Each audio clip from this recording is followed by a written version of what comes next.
Okay.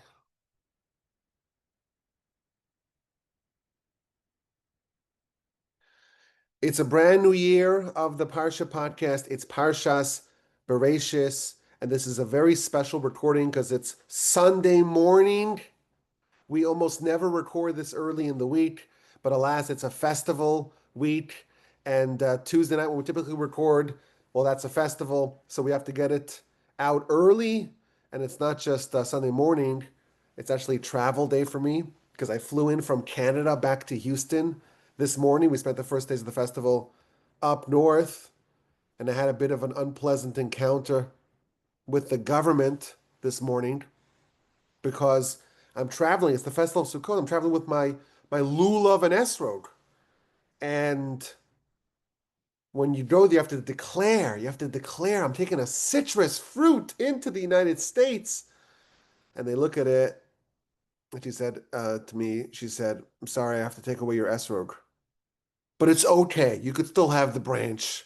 I said, no, no, no, lady, you don't get it.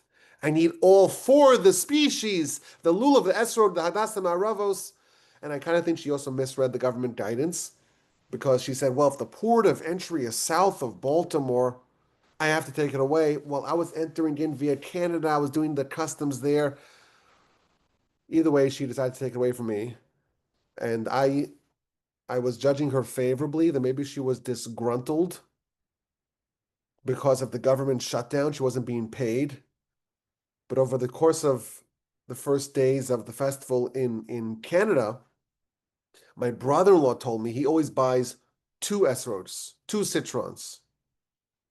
And one of them is just for him to use. And the second one, that's the decoy. That's when you give it to the government. This is my citron. Okay, you're welcome to go. I thought it was wonderfully hysterical when he told it to me, but I kind of wish I had done it myself. But this citron will not be forgotten. It's a citron that will live on in our memories.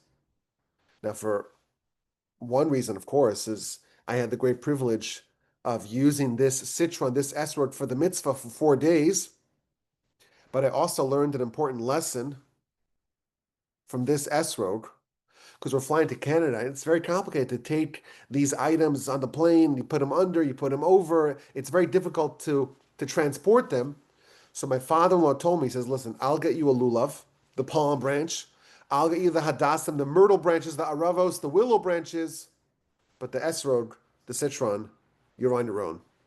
So we arrived in Canada last week on Sunday, right before the festival. And there's a store, it's a pop-up store, Travis Esroads, not named, of course, after the great Texas hero. Travis, I walk into Travis, and there are people there with the loops and the special magnifying glasses, and they're examining all the citrons, all the esrods. Some people have been working on assembling their four species, their lulav and esrog, for weeks and weeks. But of course, we have a custom. My grandfather used to say, we first finish with the four species of repentance, the four components of repentance, and then you move on to the four components of the four species, the arba minim, the lulav and the esrog of Sukkot. So it's the night before the festival, and I go to the pop-up shop Travis, and everyone is examining all the available citrons.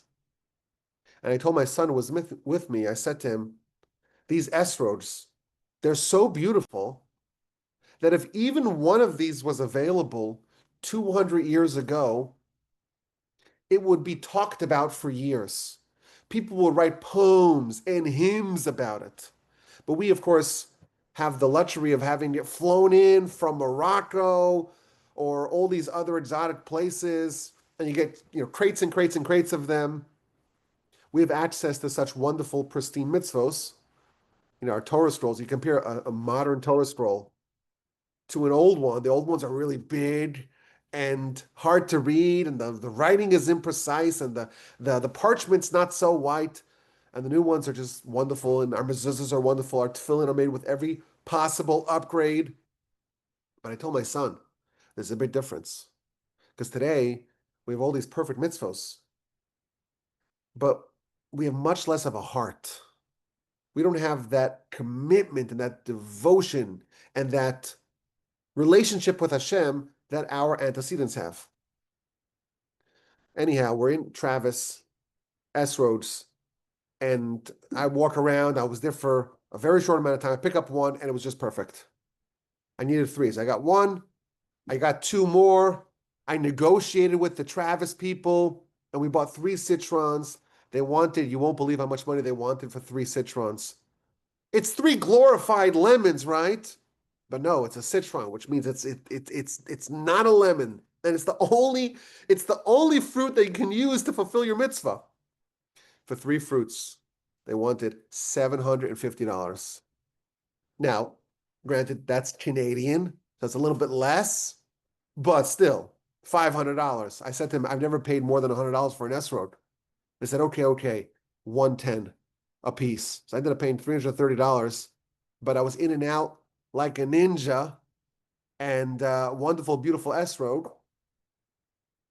And then Thursday morning, we're praying, and we're up to the Hallel, which is the part of prayer that we shake the lulav and the esrog. And suddenly I felt this groundswell, this upsurge of pride in my heart. I'm holding this pristine esrog, this pristine citron, and it was just amazing. I had no problems. It was so fast. I walked in, I was in and out. I got the nicest one. Everyone worked so hard to find theirs, and I got it fast and easy. I just had this swelling of pride. And as we're praying, I noticed that the rabbi of the synagogue, he was shaking his lulav and esrog with great fervor and great devotion. Now, how do you shake the lulav and esrog? Well, what you do is you shake it three times, there and back, there and back, there and back, three times in six directions. So front, right, back, left, up, and down. So if you do the math, every time you shake the lulav, which you do multiple times in a single day, in a single session, it's 36 different shakes. Because it's really three back and forth, six in six directions. So how do you shake it? So the way I always did it is that, well, you extend it, you bring it back, you shook it. Very basic. I noticed that the rabbi was shaking it in a very beautiful manner. He extended the four species, and he gave like this big jerky shake, and then he brought it back, and he gave a second big jerky shake, and once again this vibrant jolty shake, and then back in with another jolty shake. And I said to myself, that's just a better way to do it. And I have this perfect citron from Travis. I got the perfect Travis citron. I'm going to do it. I'm going to copy him. I'm going to mimic him. So I decided next opportunity to shake, I'm going to do it like he did it. So I did it with the big jolt, out with the big jolt, in with the big jolt, and then a catastrophe happened. A citron debacle, a citron fiasco. When I gave it that nice, jerky, jolty shake, the top of the citron, that little stub, the pitum as it's known, it got caught up in my talus. And then I extended it out for the extended shake, decapitated. I have this glorious citron that I got like a ninja from Travis Citrons in Canada, and now it's decapitated. And it was right after I was filled with pride and joy. I beat the system, and right after I decided to mimic the rabbi's shaking method, what do? My citron is beheaded. Now, thankfully, the law states that any day following the first day, you could still use a beheaded citron. It's still valid. But I think it's a message from Hashem. It's a message from heaven. I wasn't sure what the message was because I had two possible messages. Right before that happened, I was swelled with pride. Maybe the lesson is not to be too prideful. But also right before, I decided to mimic the rabbi's shaking motion. Maybe the lesson is not to simply mimic what other people are doing. Don't just copy mindlessly. You have to find your own meaning. Don't mindlessly mimic. But either way, this now decapitated citron is property of the U.S. government. It's been confiscated. It's lost but it's not forgotten because we have these wonderful lessons. I still have to find one today. I just arrived here in Houston. I woke up really early this morning and I slept a little in the plane, but I just arrived. So when I'm done over here, we're done recording this maiden episode of year 10 of the Parsha podcast. I'm going to go try to find another citron. So just have to fulfill the mitzvah today and tomorrow. It's important for us to talk about, before we start, the events in Israel. As you know, there was a ceasefire agreed between Israel and its enemies. And as you know, every year, with the help of the Almighty, we release a new episode of the Parsha podcast, but we also like to re-release the rebroadcast from many years ago on Sunday, and the episode from 2 years ago, we do that on Tuesday. So this is year 10 of the Parsha podcast with the help of the Almighty. So each week, please God, on Sunday, we will re-release the rebroadcast, which covers the entire Parsha. And then on Tuesday, it's the episode from year 8. And I like to, give it a listen before I re-release it and, edit it, re-edit the old episode. 2 years ago, Parshas Bereshis, that was the first episode that was released after the horrific, brutal massacre of October 7th. It's been 2 years. And now, thank God, it seems like there's a ceasefire that is tolerable from our side, most importantly, because all those hostages, those poor souls who have been living in hell for 2 full years now, they're all going to be released. And that's something to celebrate. And when I heard the news, we made the blessing, Baruch Matir Asurim, thank you, Almighty God, to release those who are in captivity. Of course, those people have lots of trauma, and many of the hostages being released are no longer alive, which is, of course, very tragic. And as far as I understand, there's some bodies that are unaccounted for. So, yes, we have to be happy and we have to celebrate the return of the hostages and the end of the war under these conditions. It's still, of course, very sad and tragic. I know some of my more hawkish friends were hoping to finish the job and are not thrilled with this agreement to conquer the land that's rightfully ours, resettle these Gazans elsewhere, reestablish Jewish sovereignty in Gaza, resettle Gaza. That's not going to happen as of now, but it's important to remember Israel is still maintaining 53% of Gaza territory following this initial pullback. No further withdrawals in this phase. I think it's the right decision. I think it's something to celebrate. We have a friend over here, a dear friend of ours in our community here in Houston, whose cousin is a hostage. And as far as I understand, his name is Eitan Moore. Eitan Avram ben Efrat. As far as I understand, he is believed to be still alive and to be released in the next, I guess, few hours. So it's a tremendous celebration. We hope that this is the end of all the sorrow and suffering, and everyone, our people, can be encouraged and be revitalized, and those who are in pain to have their pain remedied and healed, and those who are suffering with trauma should have that healed, and please God, there'll be peace and stability and security in the land. It's year 10 of the Parsha podcast, and I was looking back at some of the recent years. 5, 7, 8, 1, we did the A and Q, and the next year was the exquisite insight, and the next year was to raise your IQ and idea and a question.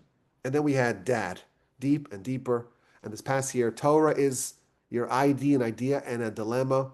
And this year, the theme of 5786 of year 10 of the Parsha podcast, it's the Parsha backstage, the story behind the story, the inside scoop, the privileged information.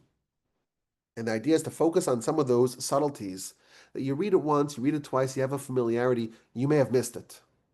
And to try to see some of the secret ideas, the secret connections, the deeper insights to give us a more complete appreciation of the profundity and the perfection of Torah.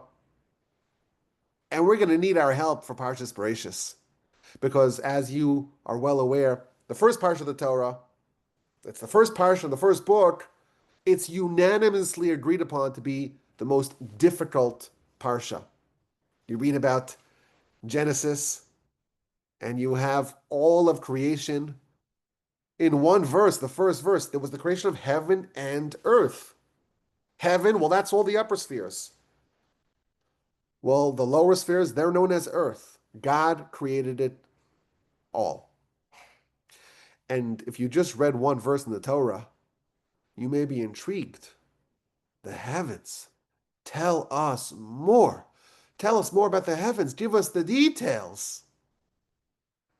The first verse of the Torah addresses the heavens, and we find nothing else. In the ensuing 5,844 verses, the Torah's focus narrows after one verse. Thenceforth, the focus will be solely on the lower spheres.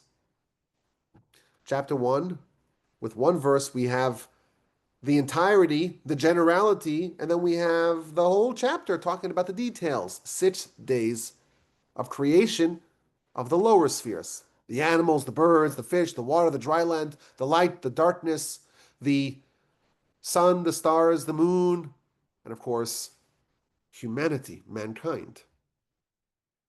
And if you read just chapter 1, you'll say, well, tell me more about those animals and those birds and those fish and the water and the light and the dark. But the focus of the Torah narrows yet further. After one chapter, we no longer hear about anything else in the lower spheres. From chapter 2 and on, the focus of the Torah is Adam, is mankind, is humanity. In chapter 2, we get more details about the creation of Adam. He's created as dust from the earth. Well, that's his body. And then God, so to speak, blew into his nostrils the soul of life. And Adam is placed into the Garden of Eden, to guard it and to work it. And he's given the instruction, you can eat from all the trees of the garden, sans one. Son one. The tree of knowledge, Eitz Hadas, Tov Ra, that you must not eat from. And we have a long description of Adam giving names, proper, fitting names to all the animals. And Adam is given a wife. It's not good for man to be alone. I will make for him a partner, a spouse. And Eve is crafted as a partner for Adam. And then we read about the wily serpent. And he seduces Eve. And she eats from that forbidden fruit. And she gives to Adam to eat as well. And this terrible sin in the garden, it alters mankind dramatically. Their eyes are opened. They realize that they are naked. They become bearers of the Yetzer Hara. Within them, they have a force propelling them, encouraging them, goading them, seducing them to do bad. They are very significantly reduced in stature. They're cursed and they're banished from the garden. The garden is protected thenceforth with a flaming, swirling sword, barring entry to all but the worthiest. Ever since then, it's the hope, it's the yearning of all to try to figure out how we can undo what Adam did, how we can reverse his sin and the concomitant curses thereof, and we're still working on it. We read about Cain and Abel, a spurned sacrifice. Cain is upset, is despondent, is depressed, and that leads to the first homicide, the first fratricide. Cain is marked, Cain is punished. Eventually, he has a rather dramatic death. Adam and Eve bear a third son, Seth, and we read about his line all the way to Noah. The parsha ends with the decline of humanity. With the exception of Noah, humanity is spiraling into inextricable sinfulness. Humanity was in need for a massive shakeup, for a massive refresh. Now, it's important to share the following idea Of course, we know that the Torah has infinite depth. It's as broad as the land, it's as deep as the sea, it's vast, it's endless. And there are so many dimensions. There are 70 facets of Torah. And Rashi just tells us that there are 4 different realms of interpretation, known as the Pardes, the Pshat, the simple understanding, the Remez, the illusion, the allegory, the Drash, the homiletical interpretation, and of course, the Sod, the hidden interpretation. You could have dozens of interpretations, hundreds, thousands, I don't know, infinite, on each level, on each one of these 4 dimensions. So when we're trying to understand Torah, we have to understand there's a lot there. It's infinite. And Rashi, he's always our go-to, and he himself writes multiple times that his intention is to focus on the pshat level, meaning the simple understanding of a verse. You have a verse, the Torah is telling you something. What is it? What are the questions we have to answer? And what are the insights that we have to share to make this understandable? Now, what Rashi does, he takes the manifold different commentaries from the Midrash, from the Talmud, and he identifies the 1, the 2, the 3 that most conforms to the pshat, to the simple understanding, and that's what he shares. My grandfather, blessed memory, used to train us that when you read a comment in Rashi, and it seems very far from the simple interpretation, you have to understand that Rashi, the great commentator, the great curator of the Midrash, of the Talmud, he selected this as the most simple interpretation. Because there are some verses that there's no way to avoid going into the depth in order to understand the verse even simply. And my grandfather, blessed memory, used to say, Parshas Bereishis, there's no way to have a simple interpretation that avoids plunging into the deeper, into the more mystical, into the more Kabbalistic realms. You think about it. We have 6 days of creation. Is there any way to explain that simply? We have the light. Day 1, there's light. In our universe, every light must have a source, like the sun. Well, the sun appears on day 4. So where's this light from day 1? So, of course, Rashi tells us it's the hidden light. It's a light that was too good, and God put it away, hid it for the righteous in the future. That's not simple at all. You read about how the earth was empty, it was desolate, there was darkness on the face of the abyss, and the Spirit of God was hovering on the face of the water. That's a very early verse in the Torah.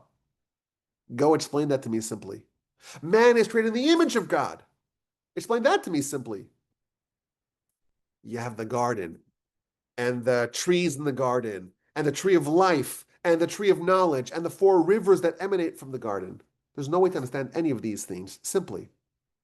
Adam's test, Adam's sin, the temptations of the serpent, Cain and Abel, the entire parsha is a riddle wrapped in a mystery, inside an enigma. It seems totally impenetrable. One of the foundational books of the Kabbalah is a book called Tikkunei Zohar. It's an entire book on 1 verse. Which verse? The first verse of the Torah. Our sages tell us that everything is included in the word Bereishis. This parsha is complicated, but that's okay, because we have a pass. We have a pass backstage. It's year 10 of the Parsha podcast. We're going backstage into the parsha. So let's begin. The first word of the Torah, if you look at it in a Torah scroll, you'll notice something odd about it. The first word is Bereishis, and it has 6 letters. And one of those letters is different, meaning it has a different size font. The first letter in the Torah, the Beis, the Bet of the word Bereshit, or Bereishis, is enlarged. It's one of the 11 enlarged letters in the Torah. The first letter of the Torah is the letter Bet for the word Bereshit, the enlarged one. Why does the Torah begin with the letter Bet, the second letter, not the letter Aleph? Is that a question that would bother us? It has to start with some letter. The word Bereshit, well, that's a fitting word to start the Torah with. Why not the letter Aleph? That's a question that would never bother any one of us. You open up the Midrash, and the Midrash addresses this question at length. Why does the Torah begin with the letter Bet, the letter Beis, the second letter, not the first one?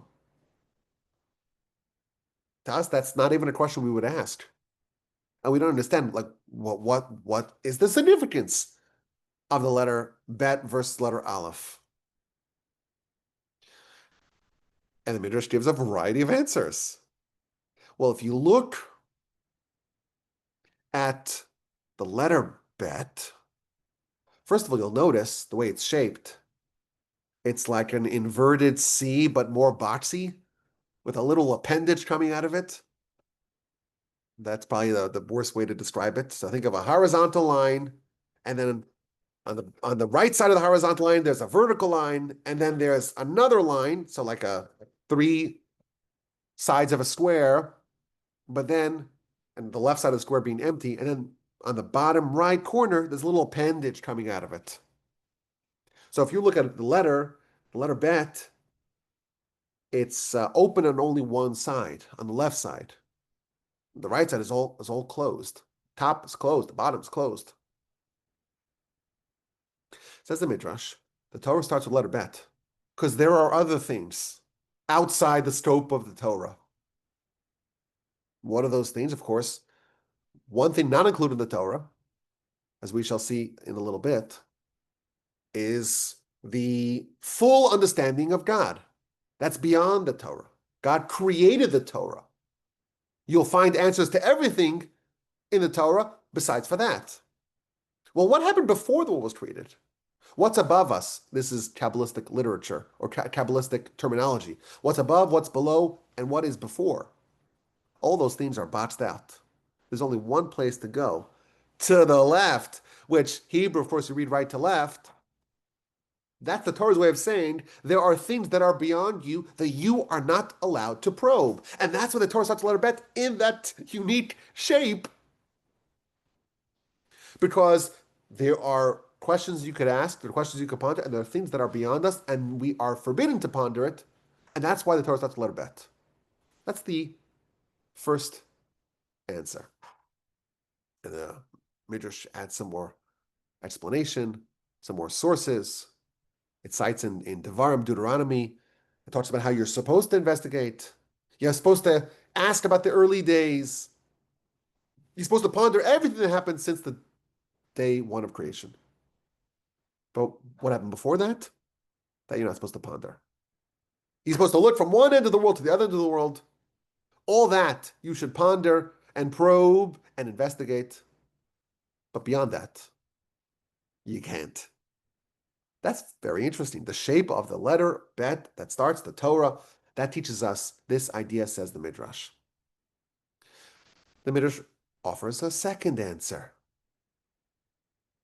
The Gematria system works in order. You start with the letter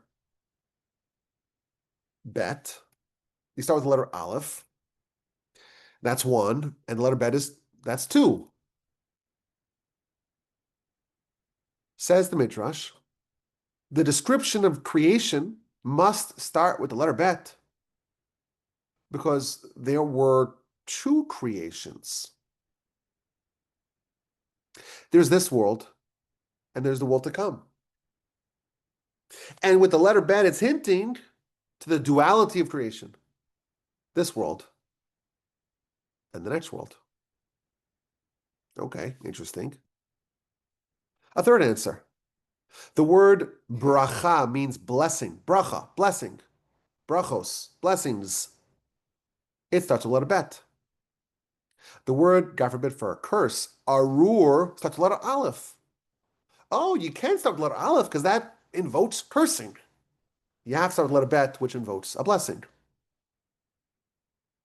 Another answer, also having to do with the shape of the letter bet. The shape of the letter bet, it has prongs. It has prongs on top and prongs, that little appendage going back behind it, so to speak. And this is to teach us, says the Midrash, if you tell the letter bet who created you, it points to its tail. The word I used was appendage. It uses its tail. It points, so to speak, back and say, the one above me, he created me. The one behind me, so to speak, the one that you can't see, he created me. This is all fascinating and very, very much a subject that we would not even recognize. We wouldn't even notice that this is something to ponder. And finally, Midrash says the letter Aleph was not persuaded. The letter Aleph still wanted to go first. And for 26 generations, the letter Aleph was complaining, was filing its grievances with God. I'm the first letter. Why didn't you create the world with me? Why with the letter bet? And God responded, the whole world was created for one purpose. It was all for the Torah. And thus, when the Torah was finally given to the world, that's the completion of Genesis. And how was the Torah given to the world? What was the initial conveyance of Torah from heaven? Of course, that's the Ten Commandments. And what's the first of the Ten Commandments? I am the Lord your God. And how do you say that in Hebrew? Anochi Hashem Elokecha. Anochi, I am the Lord your God. Anochi begins with the letter Aleph. So for 26 generations, the letter Aleph is complaining. And God says, okay, you'll have your time in the limelight. The actual creation, the fulfillment of creation will indeed begin with you. Very fascinating. Again, this is not even the first word of the Torah, it's the first letter. And the commentaries suggest maybe a deeper insight into what's happening over here.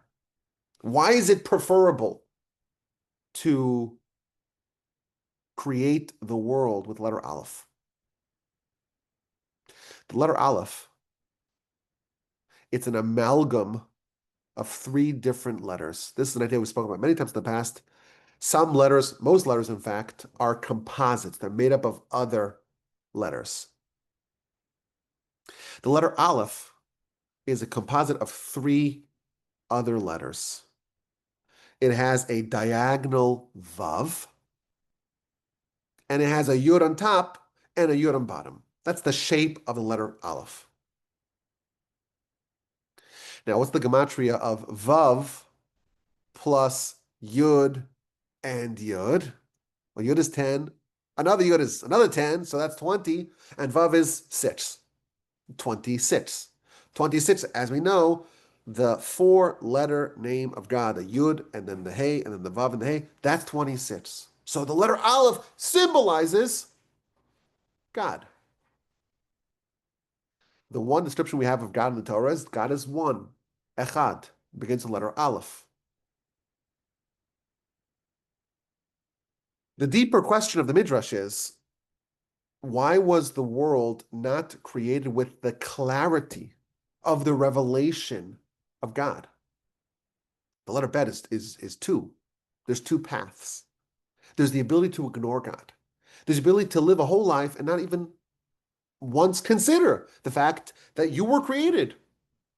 There are people like that who never pray, who never have episodes of faith, who never acknowledge that they are the handiwork of an all-powerful, almighty, all-knowing, omniscient, omnipotent God. That's a possibility. There are two paths. There is an alternative to God. And of course, there's a reason for that. There are two worlds. If we did not have the letter bet, the two options, so to speak, we would not have the possibility to earn the world to come. So there's a whole philosophical debate over here. Should the world be created with unimpeachable clarity of God or not? The letter bet says no. The letter Aleph says yes.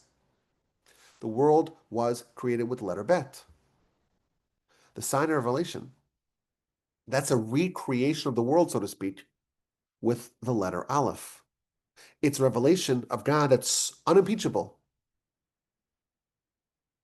And for 26 generations, the letter Aleph, this force, this concept of clarity, was desirous to have a revelation of God, a revelation of God that cannot be challenged. That's unimpeachable.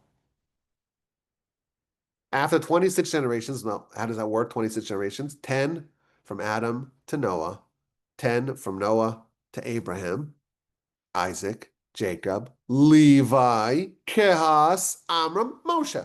26 generations. And if you do some clever math, you find something very interesting. If the first letter is the letter bet, and for 26 generations, the letter Aleph is complaining, how many letters are there in the Hebrew alphabet? So you may say, well, there are 22 letters, and that would be correct, but not fully correct. And the reason why is because some letters are capitalized. Now, we know if it's a noun or if it's the first letter of a word that begins a sentence, there's certain letters that we capitalize when we write in English. But imagine there's capital letters not at the beginning of the letter, but at the end of the letter. Makes no sense, right? But that's how it works. Imagine. But it's not all the letters, it's only some of the letters. Only some of the letters. Which letters?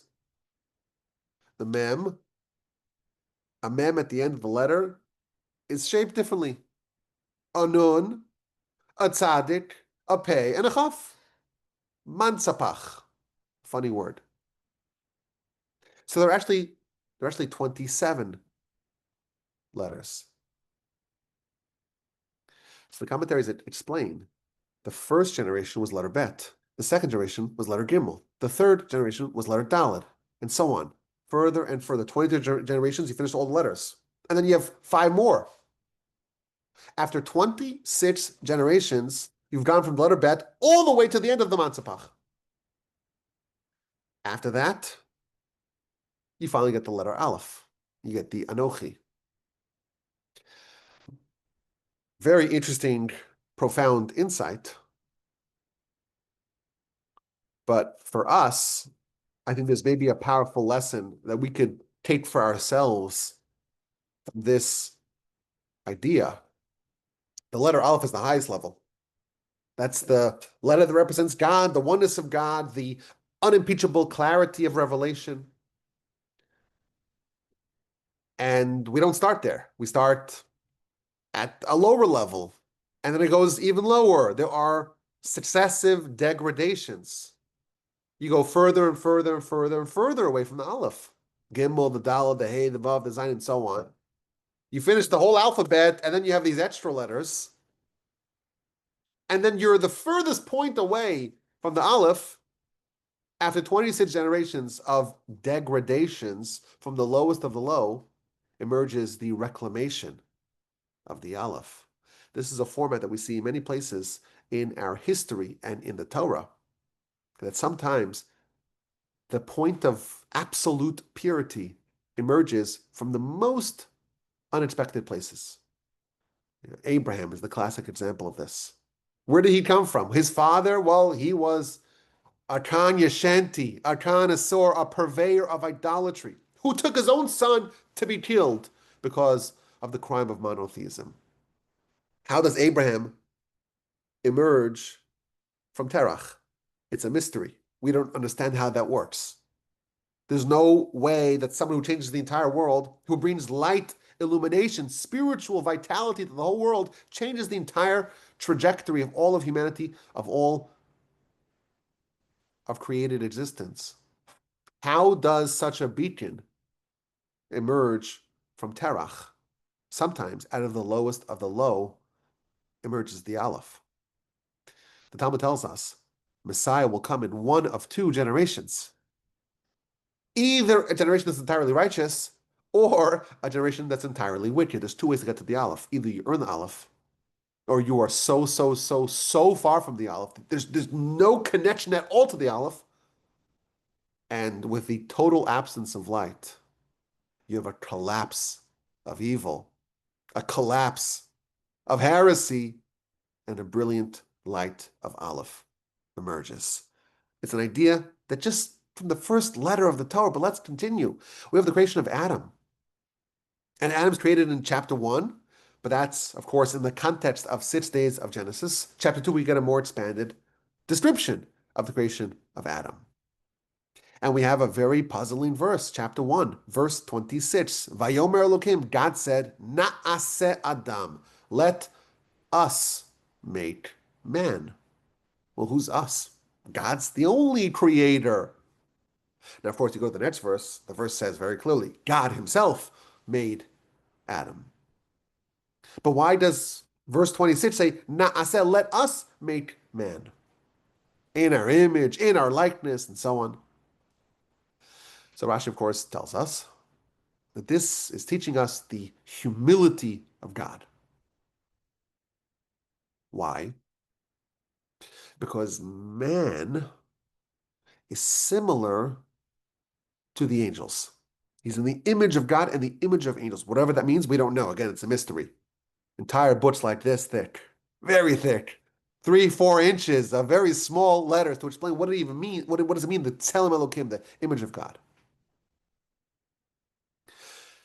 But there's some sort of overlap between man, humanity, and God, and the angels. So the angels have a horse in the race here. There's some sort of competition between humanity and the angels. And God thought it would be inappropriate to not consult with the angels before creating Adam. So Rashi is telling us, Na'aseh Adam, let us make man. It's a discussion, it's a consultation that God had with the angels. Now, what did the angels say? Rashi doesn't tell us. What was their thoughts on this experiment, this bizarre experiment of a man, of a hybrid, of the lowest of the low with the highest of the high? What a crazy idea. So Rashi doesn't tell us. You open up the Midrash, we find a few different takes in the Midrash. One idea is that God consulted the angels, and the angels couldn't agree. There were different groups of angels, each advocating something else. Some angels said, create man, it's a good idea. Others angels said, don't create man, it's a terrible idea. The angel of kindness said, well, man, they have an attribute of kindness. They work together. There's collaboration amongst humanity. He's worthy to be created. And the angel of truth said, no, it's just full of lies. The whole creation of humanity is just a lie. It's an oxymoron. It's truth and falsehood mixed together. You can't create man. You ought not to create man. The angel of justice said, well, create man. He does justice. And the angel of peace said, don't create man. They just fight all the time. So the angels are having this big spirited debate, says the Midrash, about whether or not it's a good idea or a bad idea to create man. And the Midrash concludes that while they're actually in the middle of their rancorous, strident debate, they're arguing, debating back and forth. It's like debate club. The Midrash says, like, these are arguing with these. This whole big, vigorous debate. God just creates man. And the guy goes back to the angels. What are you arguing about? He's made already. It's too late. It's a fait accompli. That's what the Midrash says. Very striking, bizarre, strange Midrash. Because on one hand, we're told, well, God wants to consult the angels.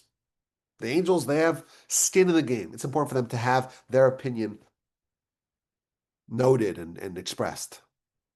And in the middle of the debate and the dialogue, God just goes off to the side, so to speak, and creates man. And goes back to the angels. Why are you debating? It's over.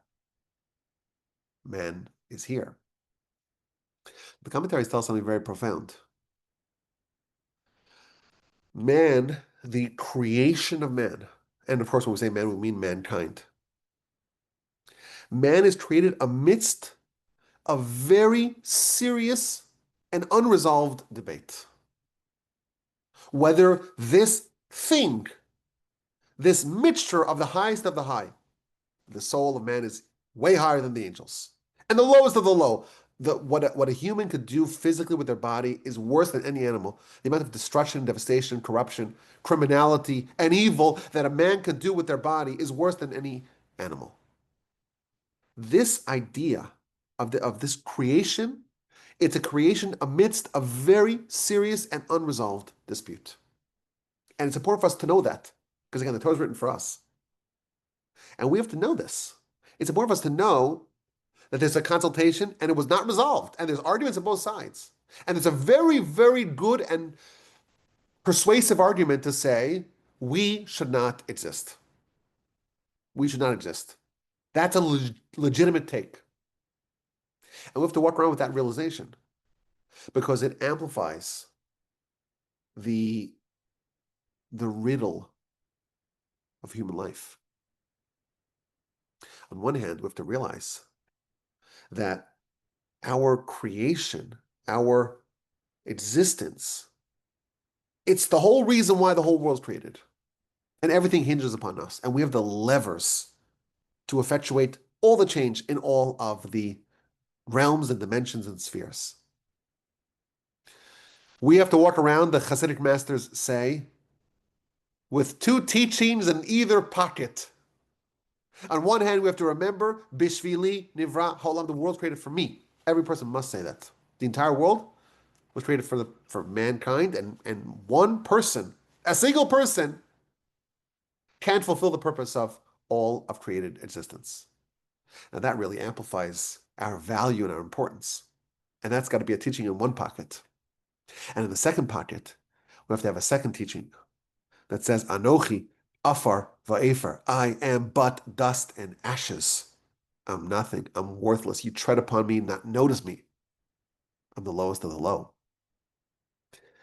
And humanity, and the riddle of humanity, is the mix of those two sentiments.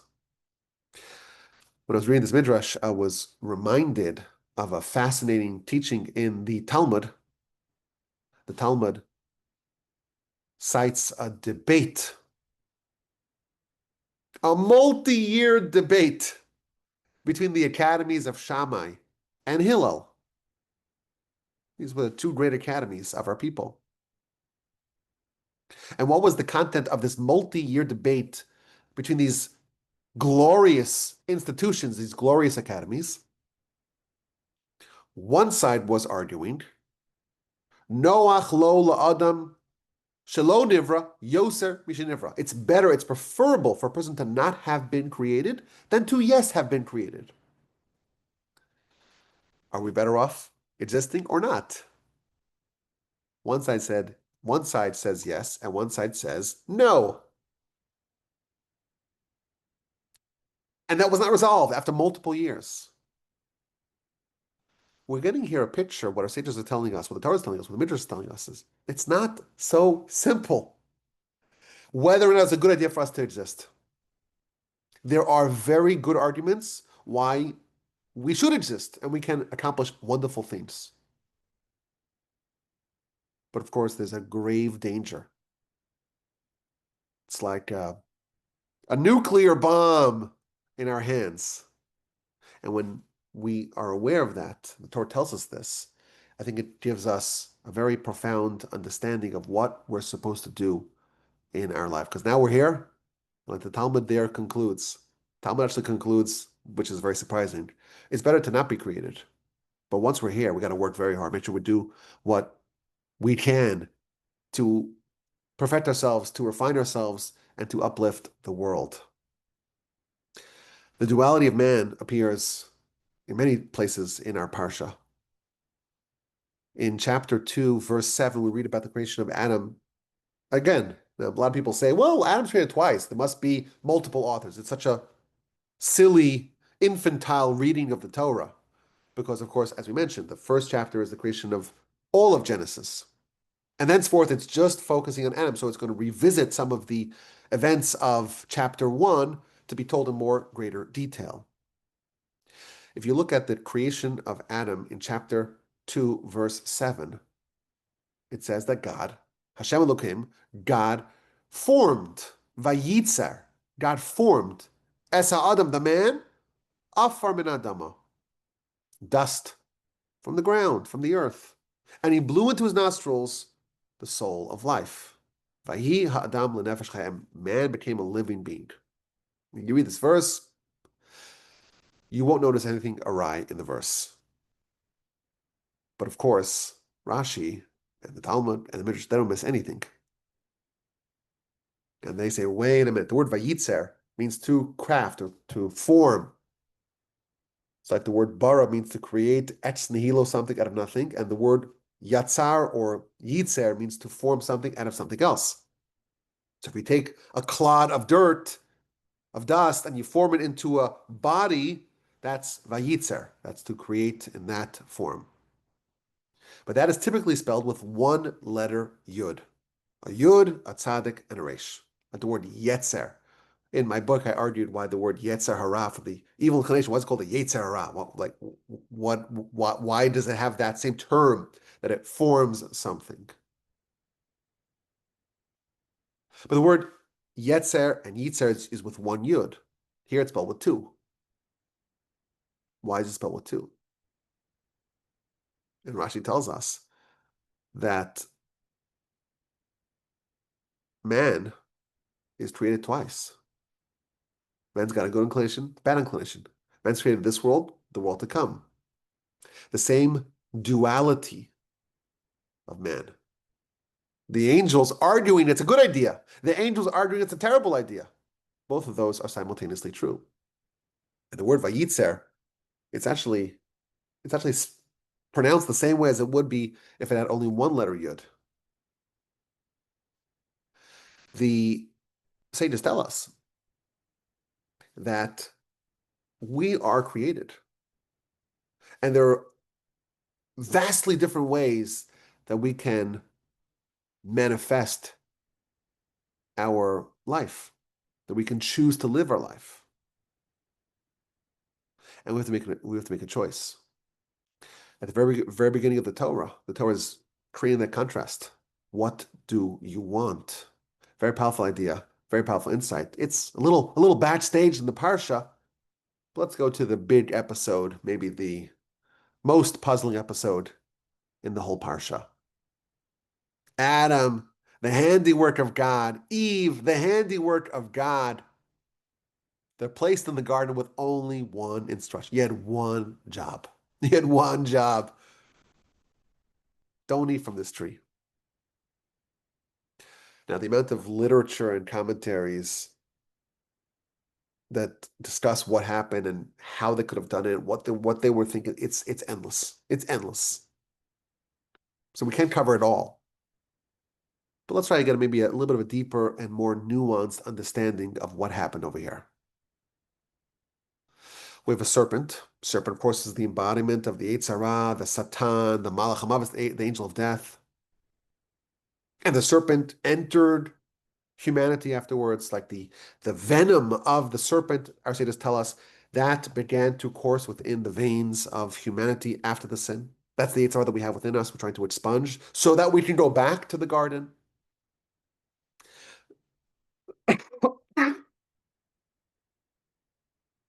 The serpent is seducing, is enticing Eve. And he tells her, you're not going to die. You eat from the tree, you're not going to die. Chapter 3, verse 5, because God knows that the day that you eat from the tree, your eyes will open and you will become like God. Yodei tov v'ra, knowing of good and evil. Now, what does it mean? What's the serpent telling Eve? You will become like God. So Rashi says two words that you read it, and this is the simple interpretation.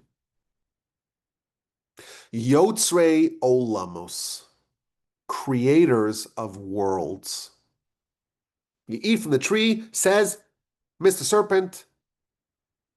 You eat from the tree, you'll become creators of worlds.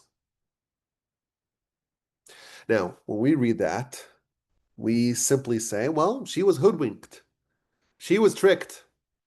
She fell for it. He was a snake oil salesman. The snake was a snake oil salesman, a charlatan. And he just sold her a bag of goods, and she bought it hook, line, and sinker. That's what we say. The Talmud tells us there are three who said the truth and were destroyed. One of them is Doeg. Okay, put that aside. Doeg is a figure from the prophets, times of David. The spies who were sent to scout the land of Israel, they said the truth and they were destroyed from the world. And the Nachash and the serpent of Genesis, he told the truth and was destroyed. That's what our sages tell us. When he told Eve that when you eat from the tree, your eyes will open, the verse actually says that their eyes opened, they realized they were naked. But then it says, you'll be like God, whatever that means, like Elohim, like a powerful one. The word Elohim doesn't always mean God. Rashi says, Yotzrei olamas, you'll be creators of worlds. That wasn't a lie. That was the truth. He told the truth and was punished for it. How could that possibly be the truth? It seems obvious that he's trying to pull a fast one. So this is maybe one angle to the most perplexing maybe story in the whole Torah, this sin of Adam and Eve in the garden. Here's what we know. Before Adam and Eve's sin, they had no Yetzer Hara. They had no force within that was trying to encourage them, to provoke them, to goad them to sin. There was no mixture. There's no admixture of good and bad. The tree of knowledge is good and bad suddenly become commingled. That's the consequence of the sin. Before the sin, it was only good. Yes, there was the serpent, but from within it was only good. And that's what sages tell us. They do the sin, and suddenly the Yetzer Hara operates within them. The Yetzer Hara, that's a pretty nefarious foe. It's a pretty formidable enemy. And it's really hard to combat.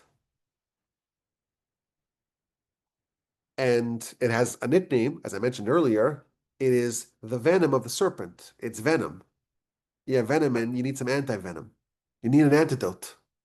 And the Talmud tells us there's only one antidote. There's only one antidote to the serpent's venom. And that is called Torah. Barasi Yetzer Hara, I created an evil inclination. Barasi la Torah tavlin. Torah is the antidote. So if you think about it, the serpent, by encouraging the sin, The serpent knew, maybe even Adam and Eve knew, that they would get a Yetzer Hara. And if there is this venom, there must be the antivenom. There must be some way to combat it. There must be an antidote. So with the sin, we have the insertion of the evil inclination. The only antidote of that is Torah. And that's the only way to remove or to even tame the venom of the serpent. So, in effect, with the sin in the garden, humanity was assured that they will receive Torah. Now, what is included in Torah? There are 50 realms of wisdom, of insight. All of them. Moshe got 49 of them. Now, Moshe got all of Torah. But in Torah, there are only 49 realms of wisdom. The one realm of wisdom that is not included in the Torah is, as we mentioned earlier, it is the understanding, the complete understanding of God, of the infinite. God created the Torah, and thus everything that came subsequent is included in the Torah. But God himself and that wisdom, we're calling it because that's what the Talmud calls it, and the Ramban in his introduction to the Torah explains this idea, that's not included in the Torah. Now, of course, we know the Torah was used as a blueprint for everything that came subsequently. The first creation of God is his Torah. And everything that was created subsequently was created via the Torah that God created. If someone is a bearer of Torah, they are a bearer of the power that created the worlds. All subsequent creations are subservient to Torah and are included within it. Torah is the means through which God created the world. Anyone who's a bearer of Torah can do the same. When the angel told Eve, once you eat from this tree, you'll become a creator of worlds, he was telling the truth. Because you eat, you get the Yetzer Hara, you get Torah. Torah is the blueprint for creating worlds. Now you read this is the first parsha. It gives us a very different perception of what Torah actually is. Now, the question we have to, of course, ponder, how indeed does Torah create the worlds? How do you do it? I want to engage in some world building. How do you do it? So I'll tell you how you do it. First of all, just this is what the Mishnah says, so it's not up for debate. You do one mitzvah, you create an angel. It means that there's a creative exercise within Torah that you create an angel. That's part of building out a world, right? But here's the idea. I think it's a very powerful idea. And it's a bit of a scary idea, but a useful one to live a very robust and meaningful life. We are always in world building mode. Always.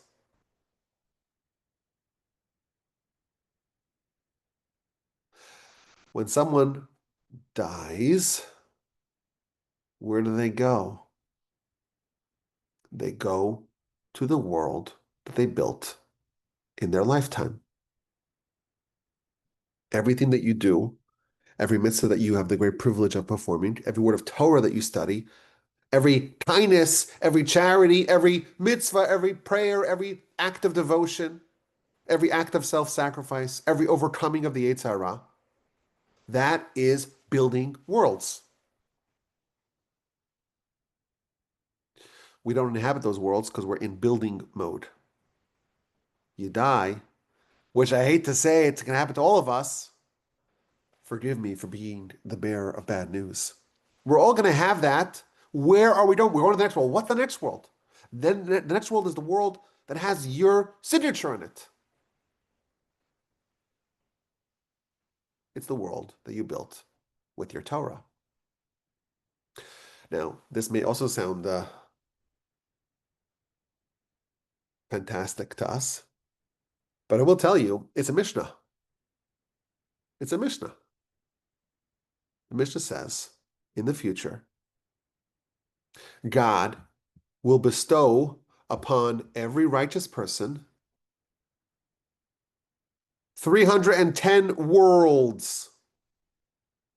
310 worlds. Lehanchil leohavai yesh. The word yesh, it's a yud, it's a shin. That's shai olamas, 310 worlds. The shin is 300, the yud is 10. Every righteous person, the Mishnah tells us, will be deserving of 310 worlds. Now, one more very cool thing. God created man, and the word vayitzer is with two yuds. It's the Yetzer Tov, the Yetzer Hara. It's this world, it's the next world. There's an interesting comment in the Gaon of Vilna. How do you earn these worlds? It's with Torah, specifically the Torah used as an antidote to the Yetzer Hara. With your two forces that you have, one pulling you for good, one pulling you for bad, one pulling you to ignore the world to come, and one pulling you to encourage you to build that world, that's how you earn your 310 worlds. The Gaon of Vilna says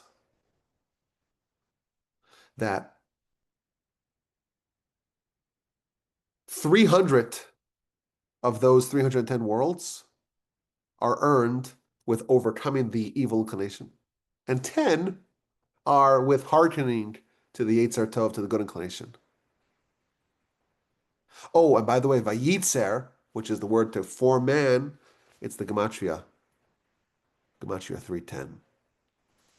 We're starting off the Torah again. We're in the book of Genesis, Parshas Bereshit. It's all very, very deep. And we're trying to go a little bit backstage to see those parts of the Parsha that maybe we would have missed. The deeper messages, the hidden, maybe even in plain sight, but hidden for us, the hidden elements and aspects and dimensions and realms of the Parsha. It's year 10 of the Parsha podcast. We hope and we pray that we will succeed in recording a Parsha podcast, please God, every week this year. We really hope. It's every time it's a gift from the Almighty. So we hope, just as the Almighty has helped us to study the Holy Torah, multiple cycles without missing a single week, we hope that we can continue that streak this year in good health and in good spirits. From the Torch Center in Houston, Texas, I hope you have a wonderful rest of your day. Now, we were recording this on Sunday, so you should have a wonderful rest of your festival. Please, God, I will release it after the festival. So hopefully everyone, by the time you listen to this, you had a wonderful festival. Hopefully the hostages are all back home and all's well. We don't know what's going to happen. It's still up in the air. But we're back. It's the Parsha podcast. It's year 10. We're going backstage. My email just says rabbiwolbe@gmail.com. Okay, let's open the floor for a few questions. I cannot have infinite questions because I have some stuff I got to take care of here. We just got off the plane. I haven't even had a coffee. My brain is like a little fuzzy mushball. Esther of blessed memory. Oh, nice. What are you showing us there, Pat?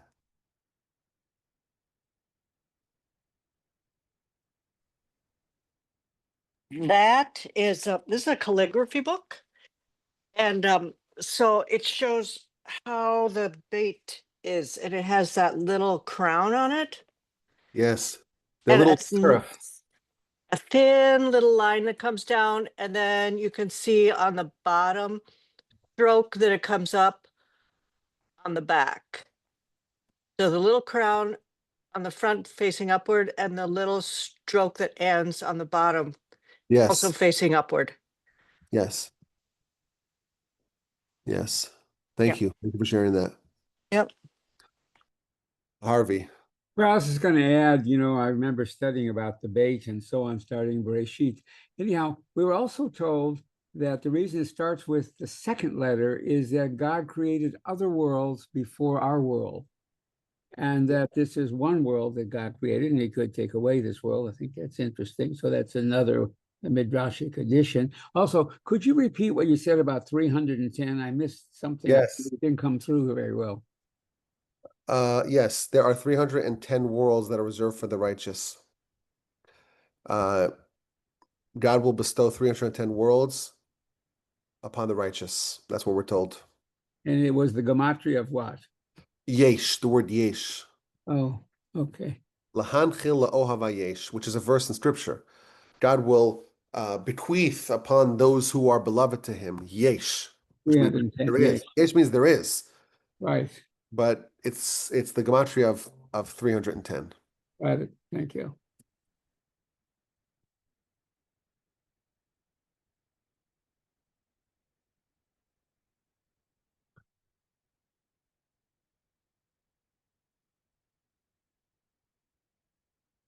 Okay, I guess we'll reconvene.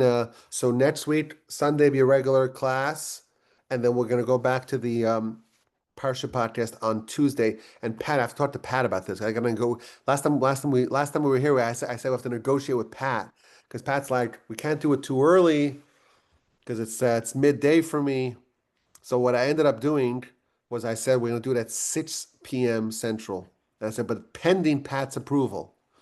So You know what? I- I'm all in favor of family time. So if earlier is better for you, I think you should prioritize your family. So that's my comment. okay, so you'll come at 6 also? Or 6, but if you want to do 5, that's fine. So are you speaking of this Tuesday? I No, thought this no, not Tuesday. this Tuesday. The next Tuesday. The So following, yeah, October yeah. 21st. Yeah. So we go back at the Torch Zoom. Okay, everyone have a wonderful week, a wonderful festival. Please God, we heard good news from Israel. Good news from Israel. So we will. Yes, I'm in. Yes. Take care, everyone. Take care.